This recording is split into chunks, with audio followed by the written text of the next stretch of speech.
አባትነት ሁለትዮሽ ነው። እኛ ጋር አባትነት አንድ ነገር ነው። መንፈሳዊ አባት ተብሎ ሲጠሩ ሰዎች ጉባኤው ለነሱ በሚያደርገው ነው አባትነትን የሚመሰርቱት። አባት ግን ሰው ለኛ በሚያደርገው አይደለም፣ እኛ ለሰው በምንሆነው ነው። አባት ሁሉ ጊዜ ለልጅ መግባታዊ ነው፣ ፕሮቫይደር ነው። አባትነት በአዲስ ኪዳን አለ ወይ? አለ። ግን አባትነትን ወደ አዲስ ኪዳን የሚያመጣው አባትነትን የሚያምነው ልጅ ነው። ይሄ የተካፈልነው ህብረት እግዚአብሔርን አባት እንደሚል አጠገባችን ያለውን ወንድምና እህት ማለት መንፈስ ስላለው። ስለዚህ የክርስቶስ ህይወት ቨርቲካልም ሆሪዞንታሊም እኩል ነው የሚሰራው።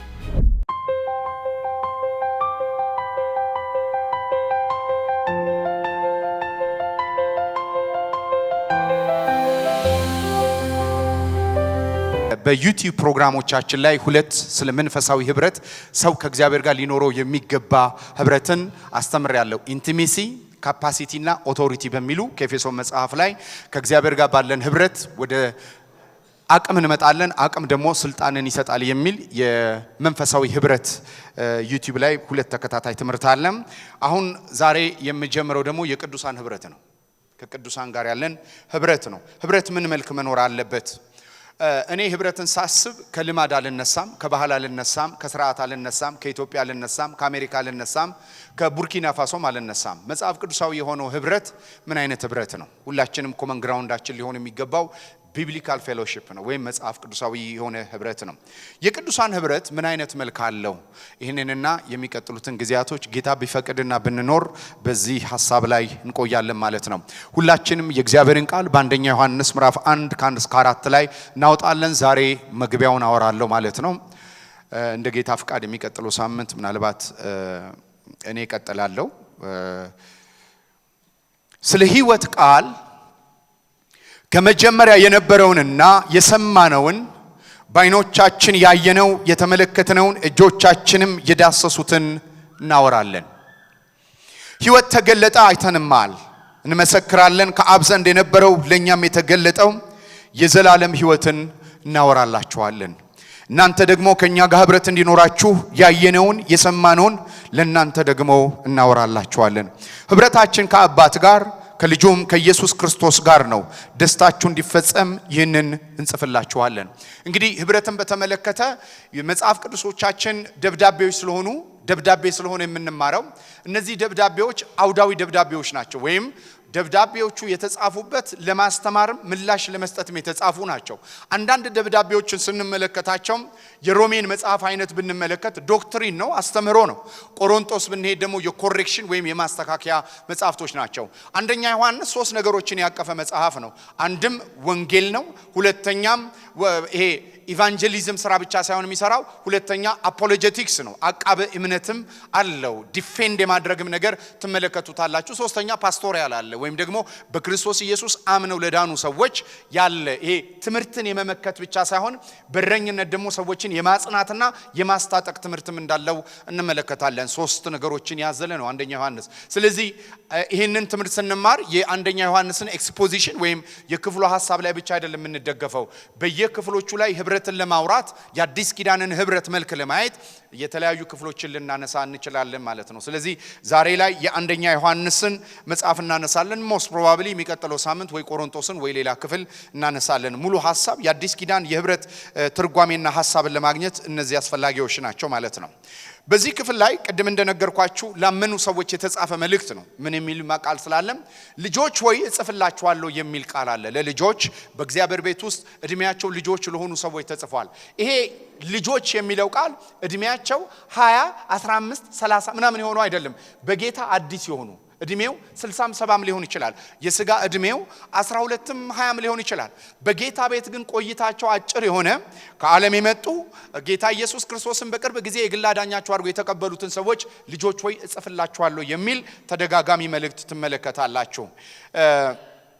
በቀላሉ እንዳትታለሉ 2:3-7 ላይ ልጆች ሆይ ጽፍላችኋለሁ ከዓለም ስለመጡ የኃጢአት ኮንሽስነስ ወይም ደግሞ የፍርድ መንፈስ የኩነኔን መንፈስ ስለሚያስቸግራቸው ህሊናቸው ስለነጻ ግን ህይወታቸው በነጻው ህሊና ልክ ስላላደገ በህይወትና በተግባር መካከል በአዲሱ ማንነታቸውና በአሮጌው ልምምዳቸው መካከል ያለ ተቃርኖ ኩነኔ እንዳይፈጠርባቸው ልጆች ሆይ ጽፍላችኋለሁ። ለምን ይጽፍላችኋል? ኃጢአት እንዳትሰሩ ግን ኃጢአትን ብትሰሩ በአብ ዘንድ ጠበቃ እንዳላችሁ እንድታውቁ የሚል ለልጆች የተጻፈ መልእክት እንደሆነ እንመለከታለን። ሌላ እንደገና 2:13 ላይ ልጆች ወይ እጽፍላችኋለሁ አብን ስላወቃችሁት፣ በሌላ አማርኛ አብን በክርስቶስ በኩል መለማመድ ስለሆነላችሁ፣ ጊኖስኮ ስላደረጋችሁ፣ ሪሌሽንሺፕ ስላላችሁ እጽፍላችኋለሁ የሚል ሐሳብ አለው። በሶስተኛ ጎበዞች ወይ እጽፍላችኋለሁ ይላል። ጎበዞች በጌታ ቤት የቆዩ የእግዚአብሔርን ቃል የተማሩ ጎበዞች እጽፍላችኋለሁ ይላችኋል። ለምን? ክፉን አሸንፋችኋል። ይገስጻሉ። በዓለም የነበረው ይዘውት የመጡ ይገዳደራቸው የነበረ ያናት ያባት መንፈስ የዛር መንፈስ አጠቃላይ ነገር እየገሰጹ የሚያባርሩ ከበፊት የነበረው ዓለማዊነትን የሻሩ በእግዚአብሔር ቤት ያደጉ ያሉ ከክፉ ጋር ክፉን የመቃወም አቅም ያዳበሩ ሰዎች ደግሞ ጎበዞች ተብሎ ሲጻፍላቸው እንመለከታለን።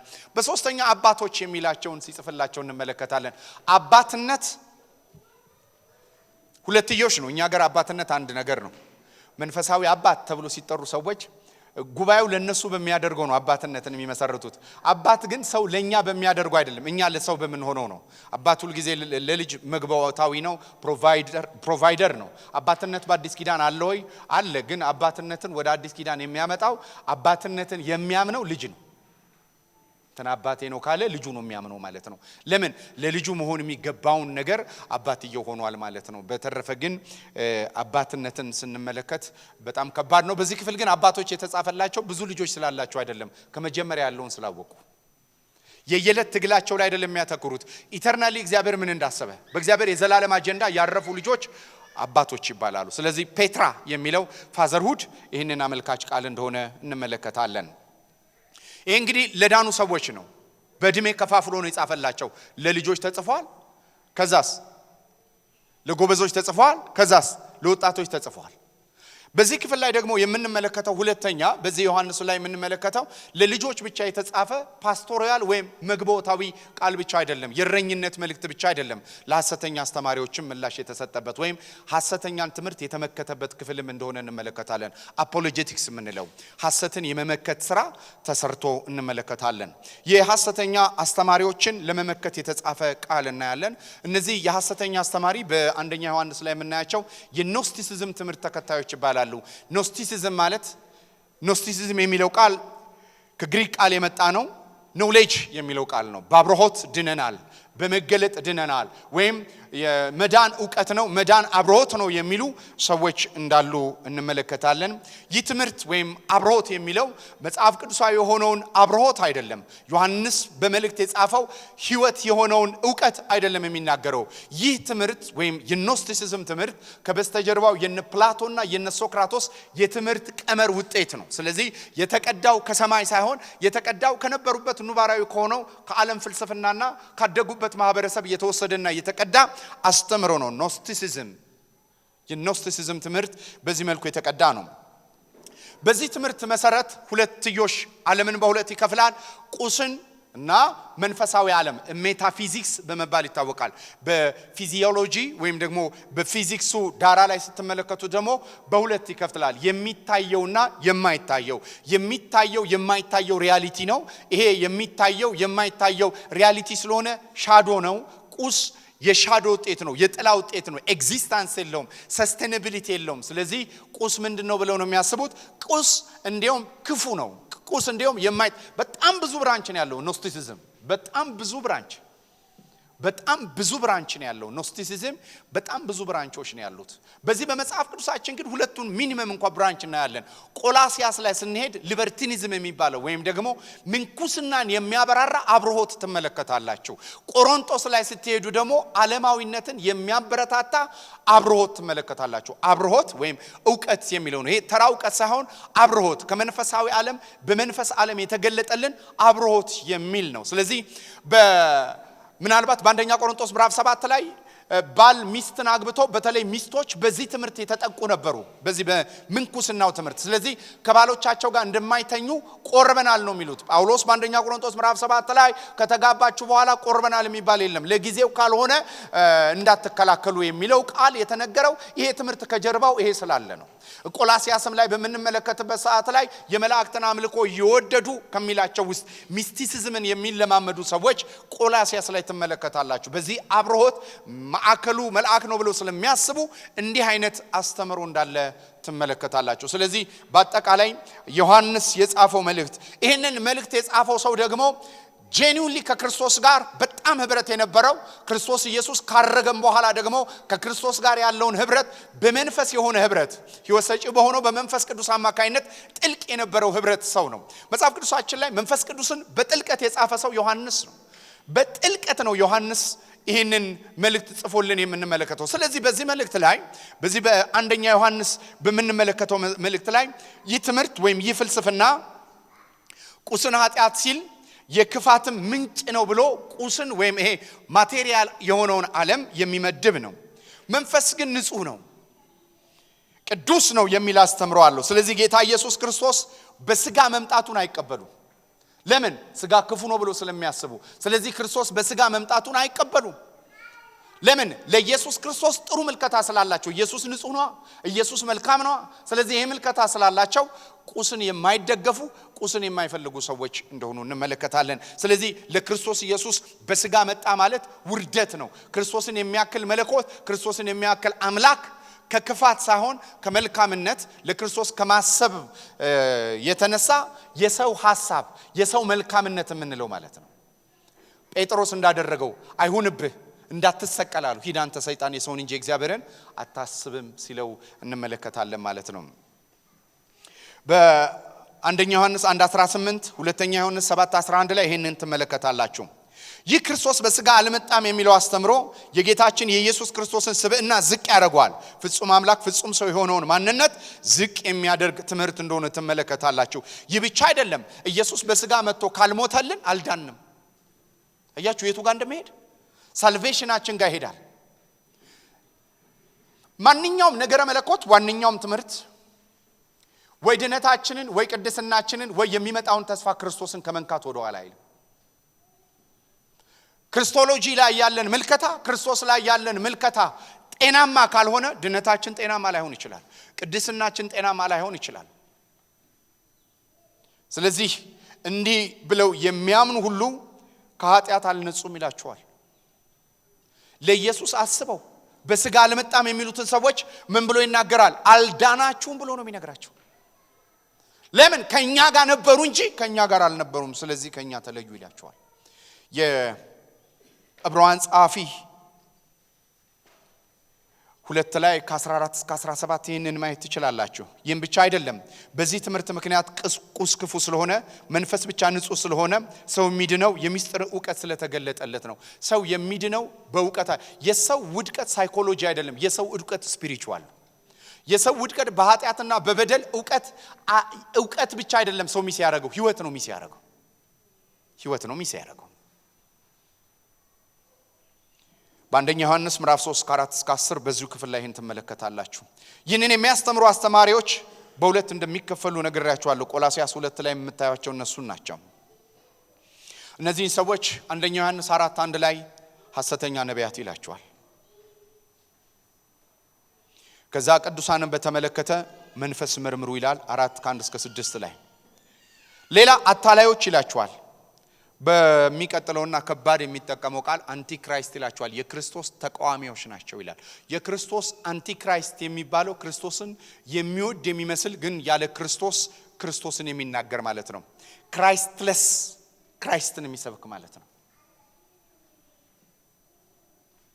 2:18 24 4:3 ላይ ምናምን በብዛት ታገኟቸዋላችሁ።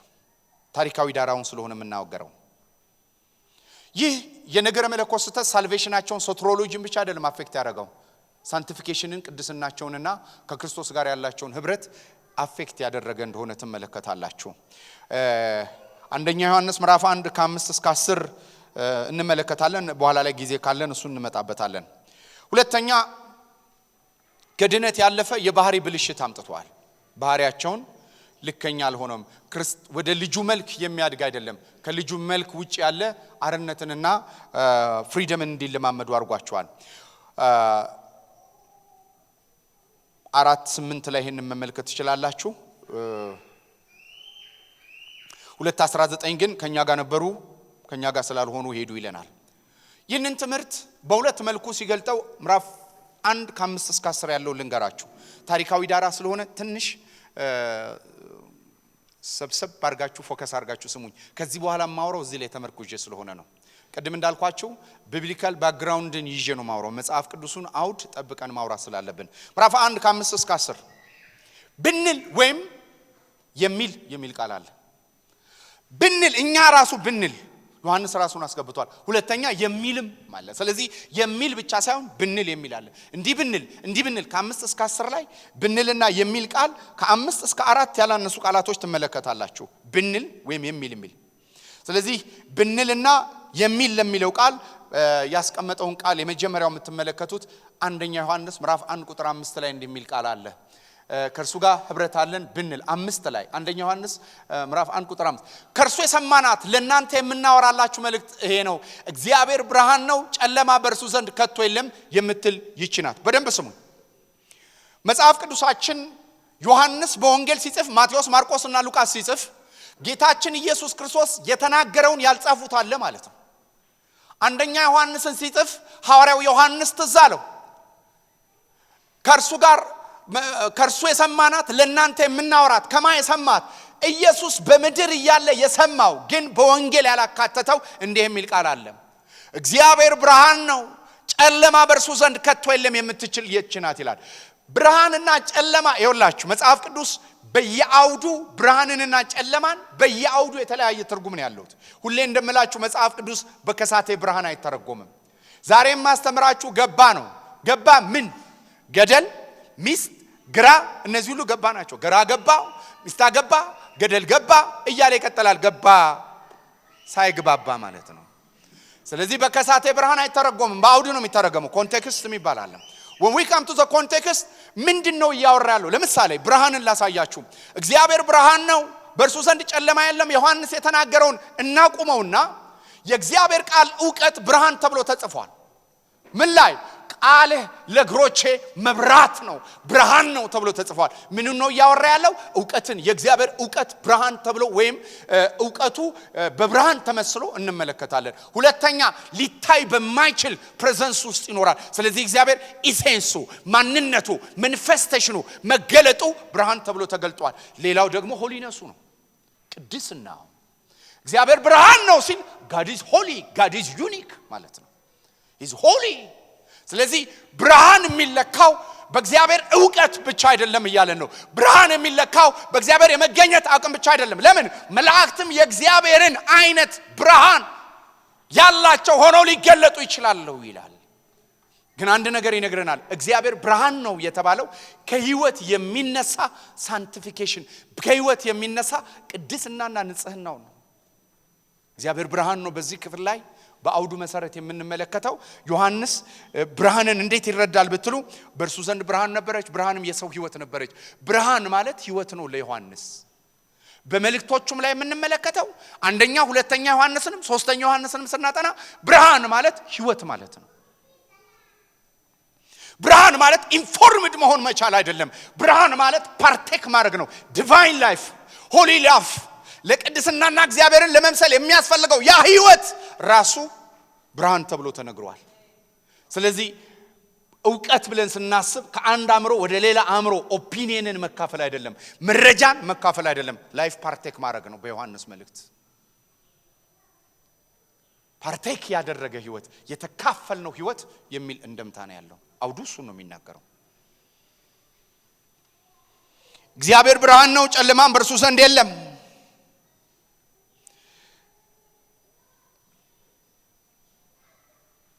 አንደኛ ዮሐንስ ምዕራፍ 1 ከቁጥር 1 ጀምረን እስከ 10 የተጻፈላቸው ሰዎች ላልዳኑ ሰዎች በጨለማ ላሉ ወደ ብርሃን እንዲመጡ የተደረገ ግብዣ ነው።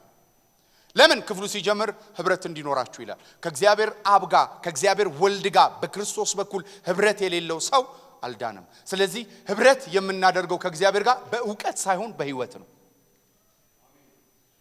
አሜን ነው። በምንድነው ህብረት የምናደርገው? በህይወት በህይወት ነው ከእግዚአብሔር ጋር ህብረት የሚደረገው።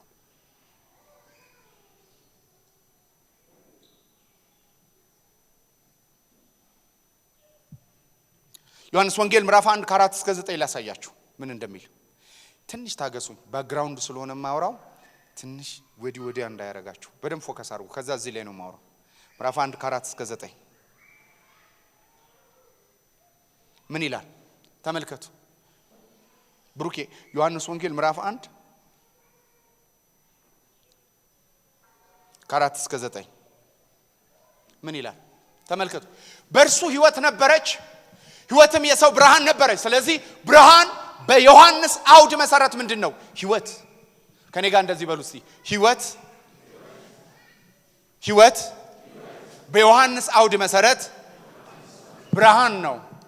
ብርሃን ማለት ሕይወት ነው። ሕይወት ማለት ብርሃን ነው። በሌላ አማራጭ የኢየሱስ ክርስቶስ መገለጥ በስጋ ያላቸው ነው።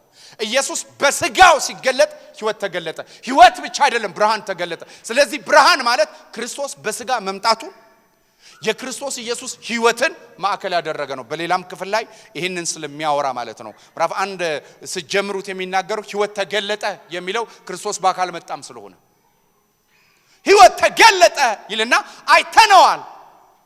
የሚታይ ሕይወት ኢንቪዚብል ኖሌጅ ኢንፎርሜሽን አይደለም፣ ሰብስታንስ ነው።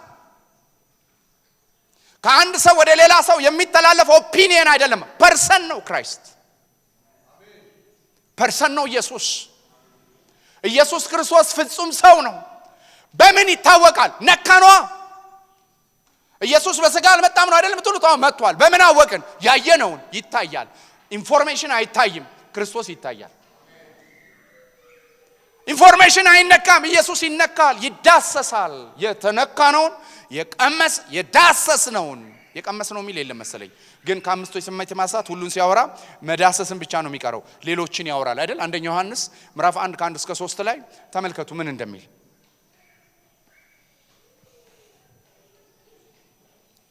ስለዚህ በጨለማ እየተመላለስን ካለ አማኞች አይደሉም። ጨለማ የአማኝ ሕይወት ስላልሆነ የአማኞች ሕይወት ብርሃን ስለሆነ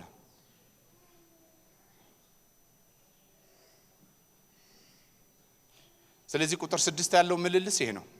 ስለ ህብረት አለን የምትሉ የሕይወት ቃል ሳይኖራችሁ ከሆነ በጨለማ እየተመላለሳችሁ ነው። ቁጥር 7 ነገር ግን እርሱ በብርሃን እንዳለ እኛ በብርሃን ብንመላለስ እርስ በርሳችን ብርሃን አለን፣ የልጁም የኢየሱስ ክርስቶስ ደም ከኃጢአት ሁሉ ያነጻል። ይሄ የጎንዮሽ ህብረታችን አይደለም። ከእርሱ ጋር ህብረት ካለን በጨለማ እንመላለስም። ለምን?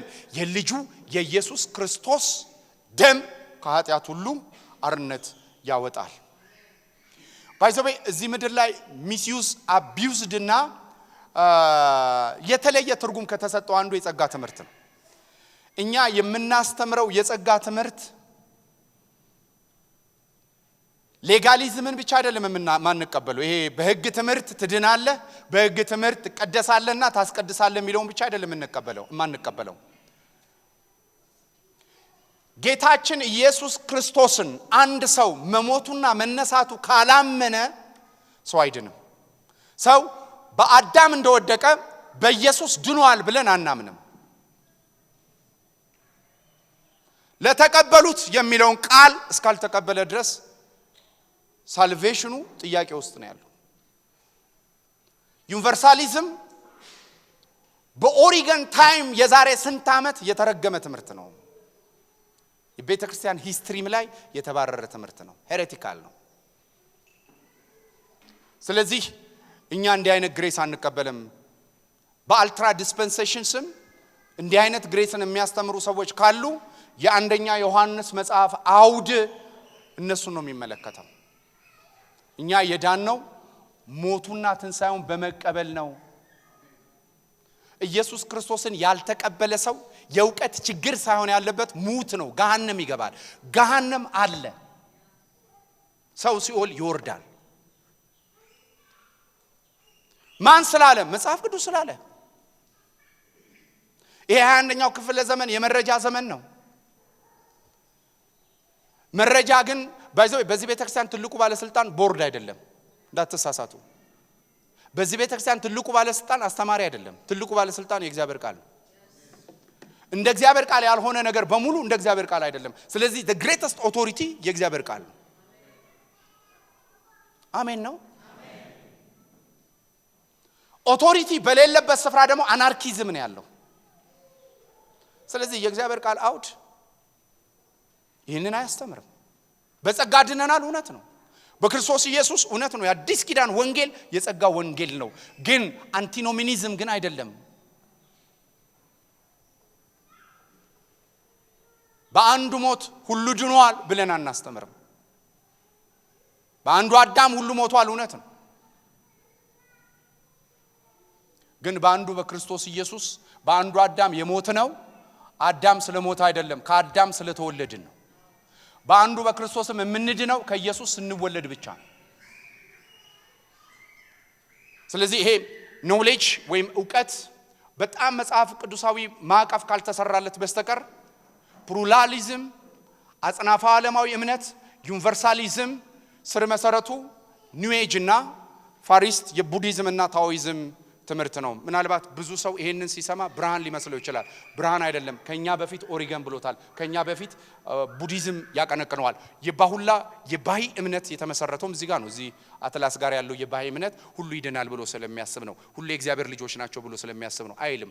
ሁሉ የእግዚአብሔር ልጆች በፍጥረት ሊሆኑ ይችላሉ። በድነት ግን ሁሉ የእግዚአብሔር ልጅ አይደለም። ድነት ላይ ስንመጣ የቁጣ ልጆች አሉ፣ የዲያብሎስ ልጆች አሉ እና የእግዚአብሔር ልጆች አሉ። አውዱን የሳተ ጥቅስ አውድማ ነው።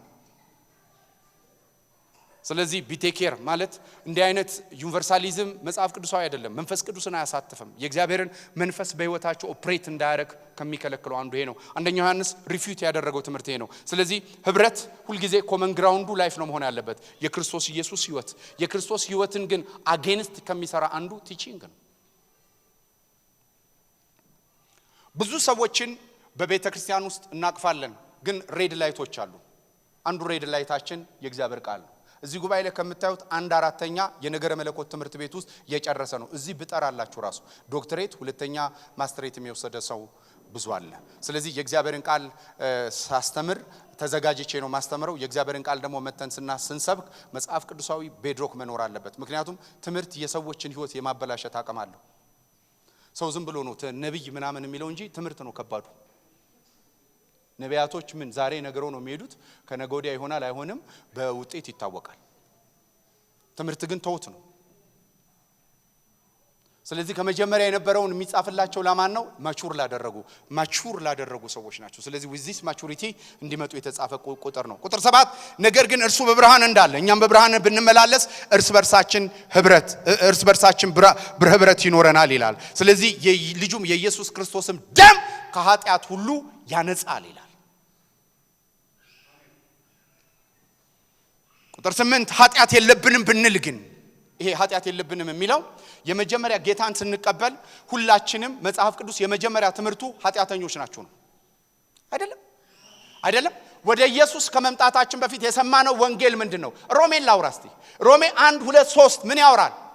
በእግዚአብሔር ቁጣ ስር ናችኋልና 3:22 ላይ ሁሉ ኃጢአትን ሰርቷል አለ። የእግዚአብሔርን ምን ጎሎታል? ክብር ጎሎታል። ሁሉ ምን ሰርቷል? አልሰማችሁም? ሁሉ ምን ሰርቷል? ሮሜ 3:22 እሱ ነው የሚነግረው። ሁሉ ኃጢአተኛ ነው። ከዛ በኋላ ነው ወደ ክርስቶስ የምንመጣው። ስለዚህ የመጀመሪያው ኮንሲደር የምናደርገው ሲነሮች መሆናችንን ነው። ስለዚህ የምንመጣውም ደግሞ በክርስቶስ ሥጋ በሞቱ በኩል ነው ወደ ክርስቶስ የምንመጣው የሚል እንደምታና ሐሳብ በክፍሉ ላይ ትመለከታላችሁ ማለት ነው።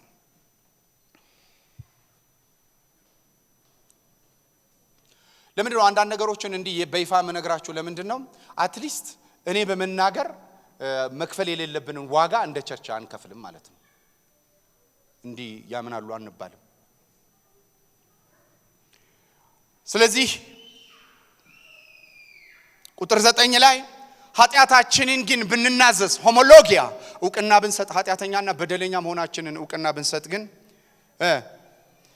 ከአመፃ ሁሉ ሊያነጻን እርሱ ታማኝና ጻድቅ ነው። አንደኛ ዮሐንስ በዚያው ወደ ተጻፈ መጽሐፍ ነው። ወደ ክፍሉ ሊወስዳችሁ ዛሬ አንድ ነገር ብቻ ነግሬያችሁ ልጨርስ። አጠቃላይ የመጽሐፉ ክፍል አውድ ይሄ ነው። ወደ ክፍሉ ልመልሳችሁ። አንደኛ ዮሐንስ የተጻፈበት አውድ ይሄ ሲሆን ህብረት የሚለው ቃል ባይ ዘ ወይ አንደኛ ዮሐንስ ምዕራፍ 1 ከ1 እስከ 3 ህብረት አድርጉ የተባለው ለቅዱሳን አይደለም። ብዙ ሰዎች አንድ 3ን ሲያነቡ ህብረት የላችሁም የሚለው ከህይወት የሚነሳ ህብረት ስለሆነ ላመኑ ሰዎች አይደሉም። እስከ 10 ያለው እንዳላመኑ የምንመለከተው ነው። ምዕራፍ 1 ከ1 እስከ 10 ከማውራታችን በፊት ህብረት ማለት ራሱ ምን ማለት ነው የሚቀጥለው አውዱ የምናወራበት አብድ ብቻ ሳይሆን ኤፒስቶሞሎጂ የቃሉ ስርወ ቃል ምንድነው? ህብረት ማለት ምን ማለት ነው? ህብረት የሚለው ቃል የግሪክ ቃል ኮኖኒያ ወይም ሜቶክ የሚል ቃል ይወስዳል። ኮኖኒያ ወይም ሜቶክ የሚል ቃል ይወስዳል።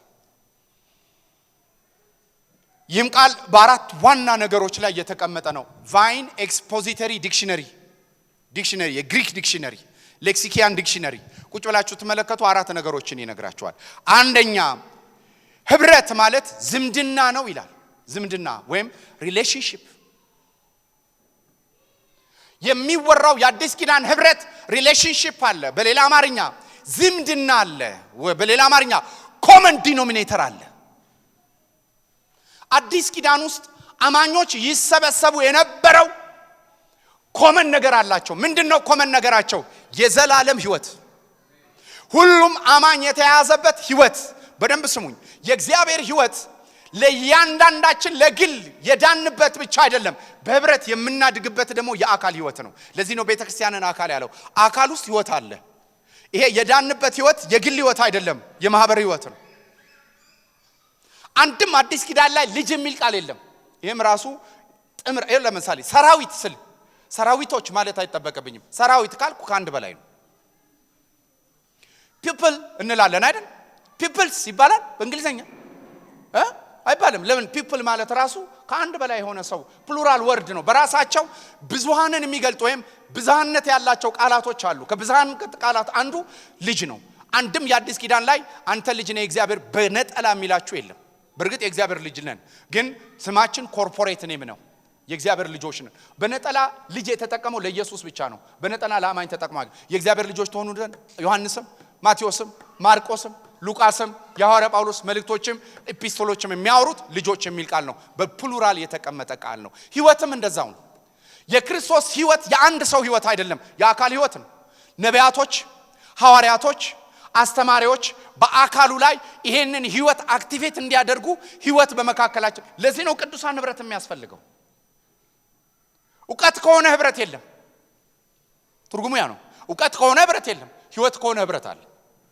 የአውዱ የአንደኛ ዮሐንስ ህይወት ተገለጠ ህይወት አለ የሚለው ከህብረት አንፃር ነው።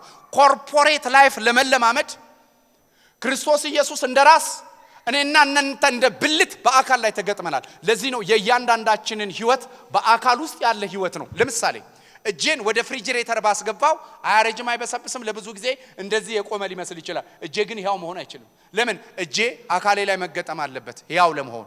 ስለዚህ አንድ ሰው ህያው ለመሆን ክርስቶስ ላይ መገጠም አለበት። ሁለተኛ ለማደግም በአካል ውስጥ ነው የሚያድገው። ሁሉ ጊዜ በግሉኮስ የሚመገብ ሰውነት ካለኝ በሰውነቴ ውስጥ ሜታቦሊክ ዲፌክት አለ ማለት ነው። ምክንያቱም በአፌ የምበላውን ምግብ በሜታቦሊዝም ወደ ደሞቼ ውስጥ በሆርሞን አማካኝነት እየተሰራጨ ለእድገት አልዋለም ማለት ነው። ስለዚህ እድገት አካል ውስጥ ነው። ማንም ሰው ለማደግ ህብረት ያስፈልገዋል። ያለ ህብረት እድገት የለም። እድገት የግል አይደለም። ቻይና ለምን ርቀት ሄዳለው? ኤርትራውያን እዚህ ጉባኤ ላይ ኤርትራውያን አሉ። ብዙ ኤርትራውያን እንደሚታሰሩ አሁን ታውቃላችሁ። ኤርትራ ውስጥ የክርስትና ስደት አለ። ብዙ ክርስቲያኖች የሚሰደዱበት ሀገር ነው። በእርግጥ ክርስትና ብቻም ሳይሆን ጆቫዎችም የሚሰደዱበት ሀገር እንደሆነ እናውቃለን። እና በዚህ ከተማ ላይ ብዙ ክርስቲያኖች ተይዘው የሚታሰሩበት ትልቁ ምክንያት ምን እንደሆነ ታውቃላችሁ? ህብረት ለማድረግ ሲሰበሰቡ ነው የሚያዙት። ለምን? ይሄ የተካፈልነው ህብረት እግዚአብሔርን አባት እንደሚል አጠገባችን ያለውን ወንድምና እህት ማለት መንፈስ ስላለው ነው። ስለዚህ የክርስቶስ ህይወት ቨርቲካልም ሆሪዞንታሊም እኩል ነው የሚሰራው። እና ብዙዎች በኮንቴነር ውስጥ ይቀመጣሉ። ህብረትን ፍለጋ ከቅዱሳን ጋር ህብረት ለማድረግ ሲፈልጉ ተይዘው ስለሚታሰሩ። እኔና እናንተ ጋር ግን ፕሪቪሌጅ ህብረት በነፃ የምናደርገው ነው። አንዳንድ ጊዜ እጃችን ላይ ያለውን ነገር ማወቅ በጣም አስፈላጊ ነው። ጳውሎስ ህብረትን ሲናገረው የቅዱሳን ህብረት ይለዋል፣ ሆሊ ፌሎሺፕ ይለዋል። በሁለተኛ ደረጃ አባትነት የሚሰየምበት፣ አባትነት የሚገኝበት፣ እግዚአብሔር አባት የሆነበት፣ ክርስቶስ ጌታ የሆነ፣ መንፈስ ቅዱስ ደግሞ በህብረት ውስጥ ኢንቲሜሲና የፌሎሺፑ ሰብስታንስ የሆነበት ህብረት አለን የቅዱሳን ህብረት አንዳንድ ጊዜ ስደት የግዴታ ላይ ያጋጠመን አይገባም ህብረትን ቫልዩ ለማድረግ አሜን is a privilege እንዳገራችን አሁን ኢትዮጵያ ውስጥ እንዳለው እንዳገራችን እንደዚህ ዘመን የቤተክርስቲያን የህዝብ ቁጥር ቦታ ኢንፍራስትራክቸሮች ብዙ ለመገንባት የምንችልባቸው ጊዜያቶች እየተሻሻለን የመጣው አሁን ደግሞ በጣም ጥሩ የሆነበት ጊዜ ነው ስለዚህ ዕብራውያን ጻፊ ሲናገር ምን አለ መሰባሰባችሁን አትተው ሲል እንመለከታለን ለምን ህብረት ውስጥ እድገት አለ አንዳንድ ሰዎች ሲናገሩ ሰማሉ እኔ ጌታን ካገኘው የሆነ ብርሃን በርቶልኛል እቺ መንፈስ የኖስቲሲዝም ስፒሪት እንደሆነች ታውቃላችሁ ብርሃን በርቶልኛል እኔ ጌታን አግኝቻለሁ ከማንንም ጋር መነካካት አልፈልግም ማደግ መፈልገው በግሌ ነው ይላል በግሉ ስታወሩት ከ20 አመት በኋላ ስታገኙት የ20 አመት መገለጥ ነው የሚያወራው ያረጀ የበሰበሰ የሻገተ የማይባላ ተራማጅ ያልሆነ ዳይናሚክስ በሆነው ዓለም ላይ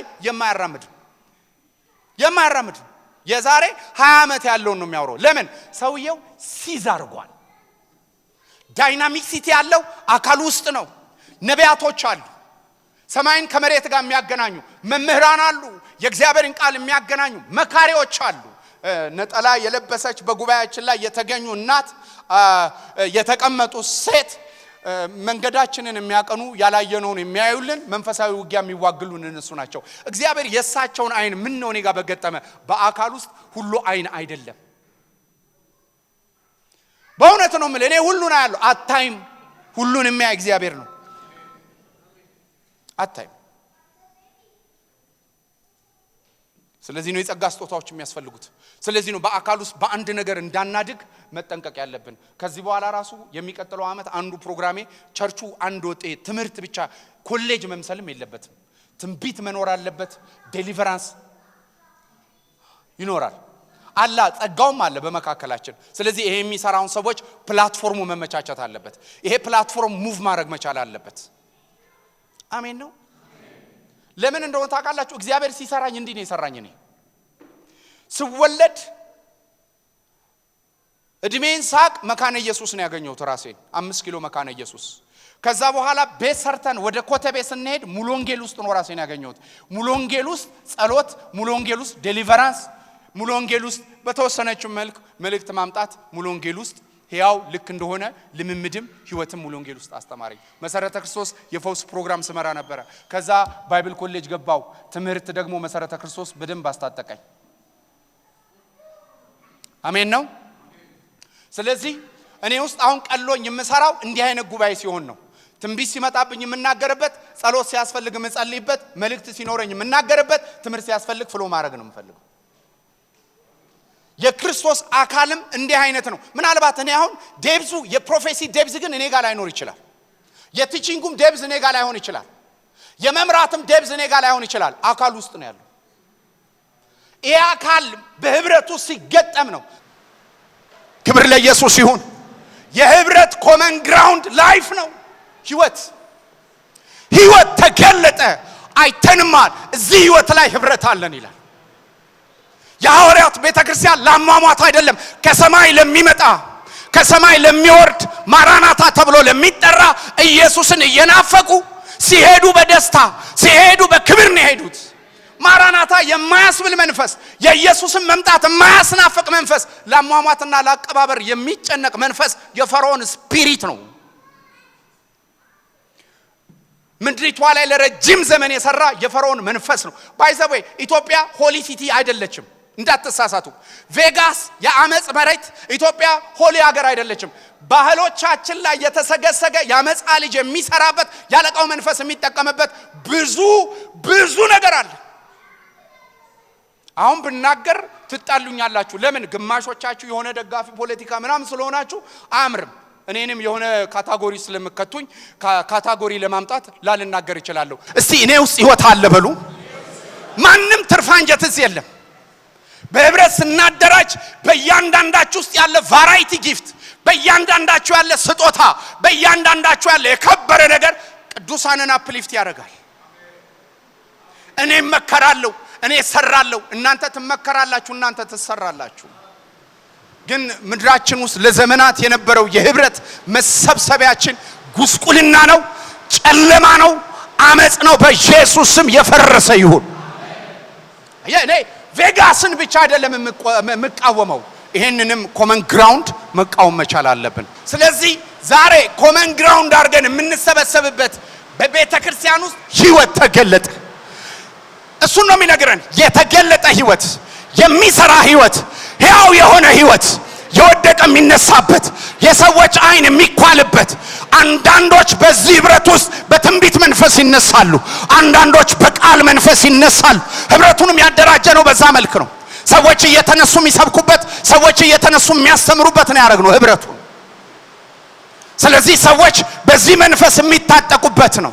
እኔ ያደግኩት በህብረት ነው። እኔ አገልግሎት የጀመርኩት በህብረት ነው። እኔ አገልግሎት መልእክት የመጣልኝ በህብረት ውስጥ ነው። ለምፈልገው ዓላማ ለዩልኝ ያለው ኮሜርስ ውስጥ ነው። በህብረት ውስጥ 20 ዓመት ሳገለግል እግዚአብሔር አይኖቼን የኳለው እግዚአብሔር ለአገልግሎት የላከኝ በህብረት ውስጥ ነው። ጊዜ ካላችሁ ማንኛውንም ህብረት በጌታ ፍቅር አትናቁ። ባለፈው ከቁሜ ጋር ስናወራ ነበር። ቁሜ ይላል ህብረት ማለት ለህብረት አንድ ነው ቁጥር የሚያስፈልገው አለኝ። አንድም ሁለትም ሆናችሁ በተሰበሰባችሁበት ስለሚል ሁለት የህብረት ዴፊኒሽን ነው። ሳምንቱ ሙሉ ስቲክ ያደረገው ወርድ በዚህ መልኩ አስቤው ስለማላቅ ስቲክ ያደረገብኝ ወርድ ይሄ ነው።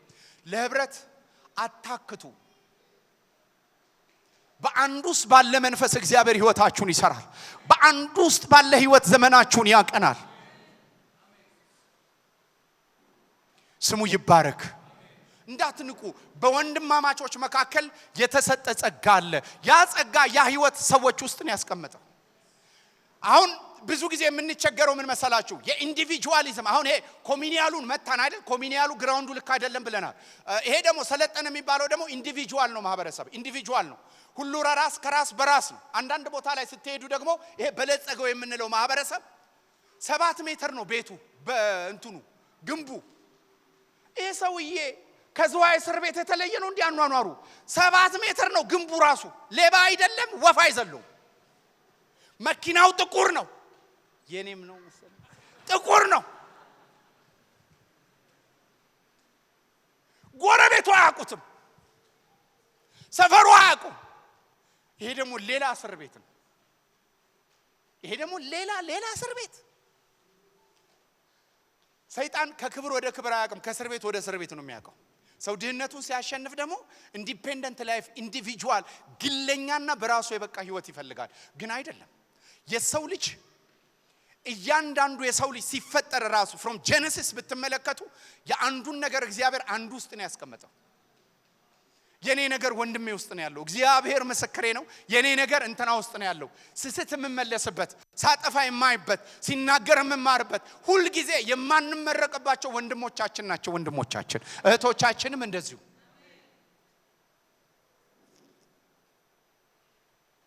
ስሙ ይባረክ። ኢንዲፔንደንት ላይፍ፣ ኢንዲቪጁዋሊስቲክ ላይፍ፣ ይሄ ድሮ ላይ ተቀርቅሮ የቀረ ነገረ መለኮት ኮተት የሆነ ማራምድ የህይወት ስርዓት አትገንቡ። ወገኖች ሆይ በተቻላችሁ መጠን ህብረትን ውደዱ።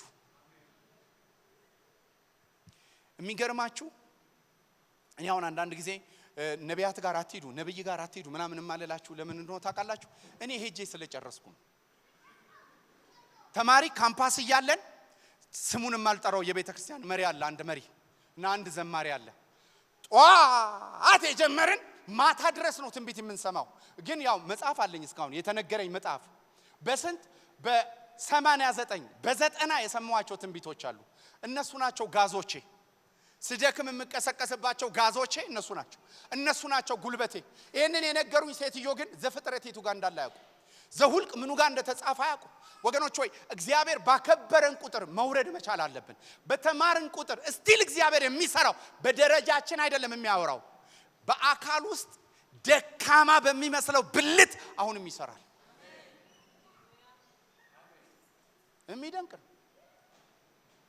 የሚደንቅ ነው። ህብረትን ስናወራ አካል እናወራለን። ሮሜ ቆሮንቶስ እገባለሁ ምላችሁ እሱ ነው።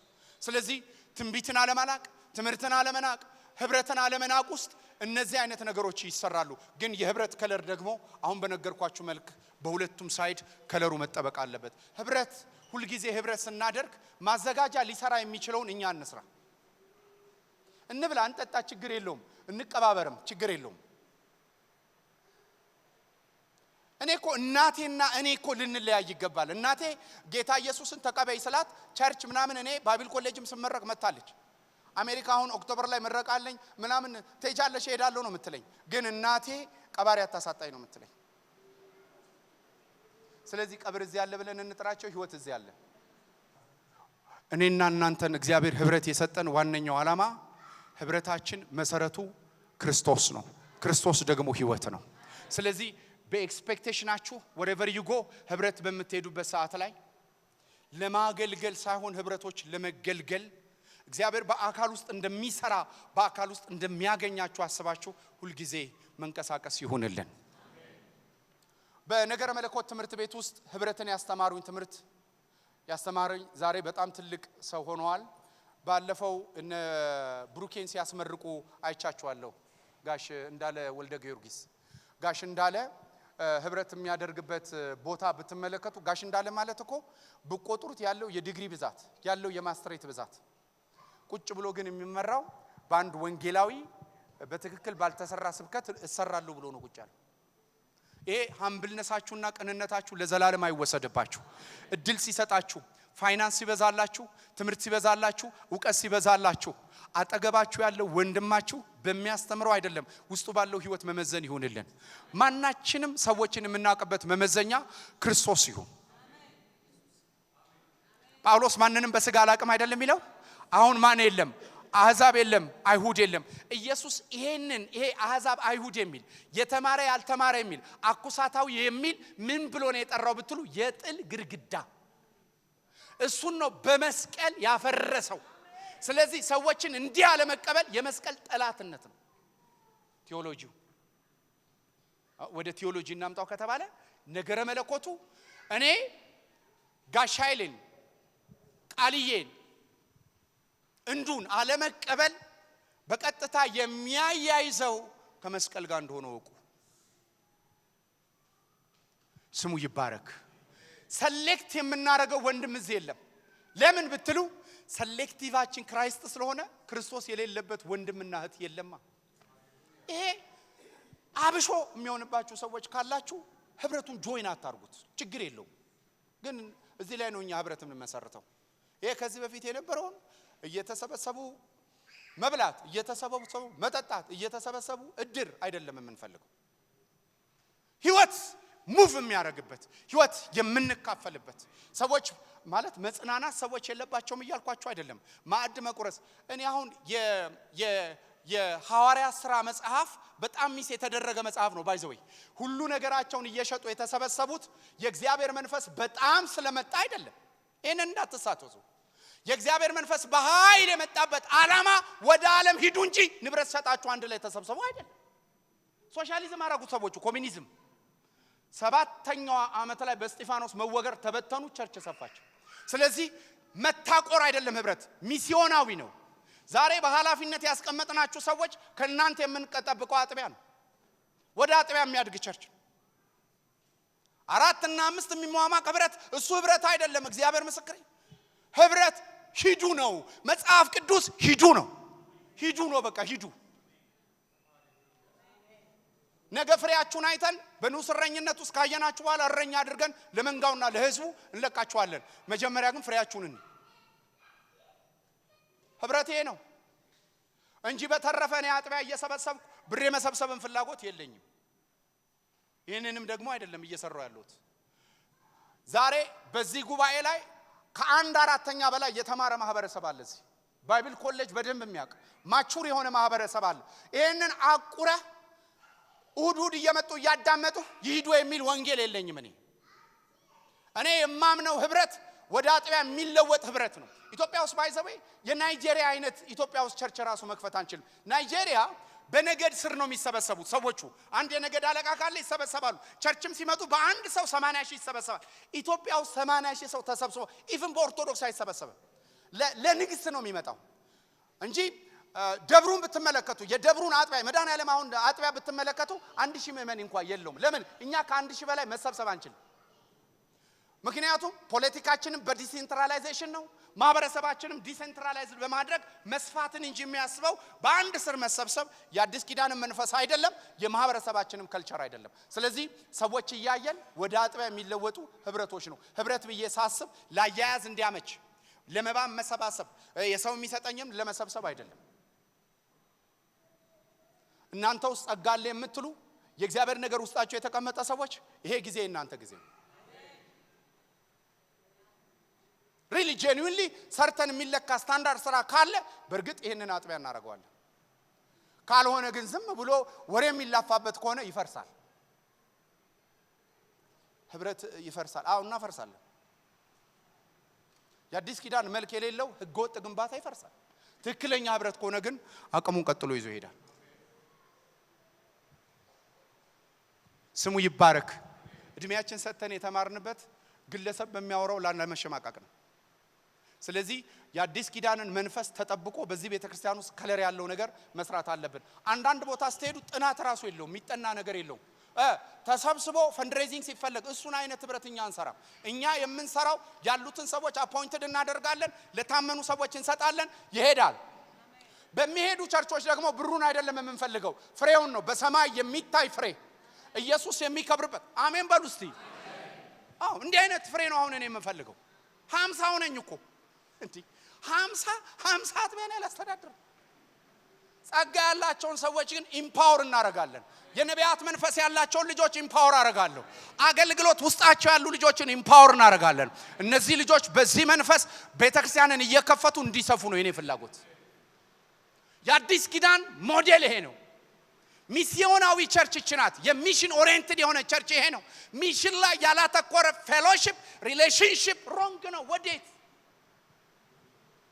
ይሄ ህብረታችን ብታየው 20 አመቱ ነው ህብረታችን። ኢዮቤልዩ አይደለም እኮ ይሄ ችግር አለበት ማለት ነው። 20 አመት ህብረት አጥቢያ መሆን አለበት። የስብከት አጥቢያ መሆን አለበት። መውለድ አለበት። ሙሉ ወንጌል ስትሄዱ መሰረተ ክርስቶስ ሂዱ። ሜን አጥቢያ ቸርቾች በዓለም ላይ በዚህ በአዲስ አበባ በኢትዮጵያ ላይ ሜን ቸርቾቻችን የሰፉት የሙሉ ወንጌል የመሰረተ ክርስቶስ ዲሴንትራላይዜሽን ነው። ስለዚህ ሁሉም ሰው በአጥቢያ ጸጋ ያለው ሰው ህብረት ውስጥ እንዲካተት አደራላለሁ። አደራ። ተራማጅ መንፈስ ያለው ትክክለኛ ነገረ መለኮት ያለው ህብረት የሚፈለግበት በክርስቶስ ኢየሱስ ኢቫንጀላይዝ ለማድረግ ዲሳይፕል ሶስቱም ነው የሚደረገው። እዛ ሰዎች ትሬን ይደረጋሉ፣ ወንጌል ይሰብካሉ፣ ሰዎችን ያመጣሉ፣ ወደ አጥቢያ ይሰፋሉ፣ አጥቢያ ይሆናሉ።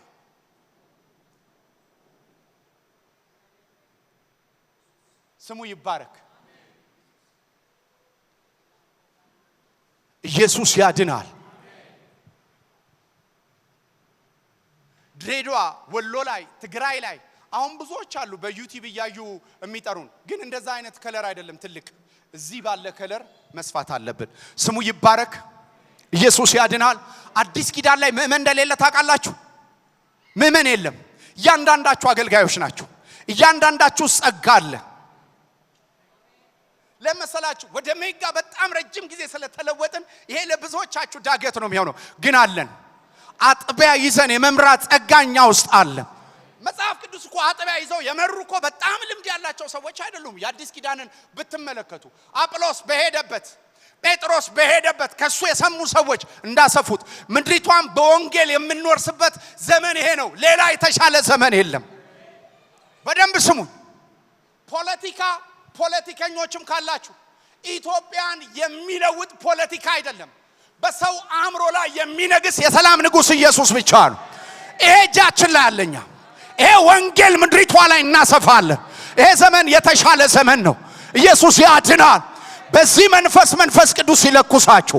በዚህ መንፈስ እግዚአብሔር ያስነሳችሁ ለመራመድ፣ ለመስፋት፣ ለመሄድ፣ ትውልድ ለመስበክ፣ ትውልድ ጋር ለመድረስ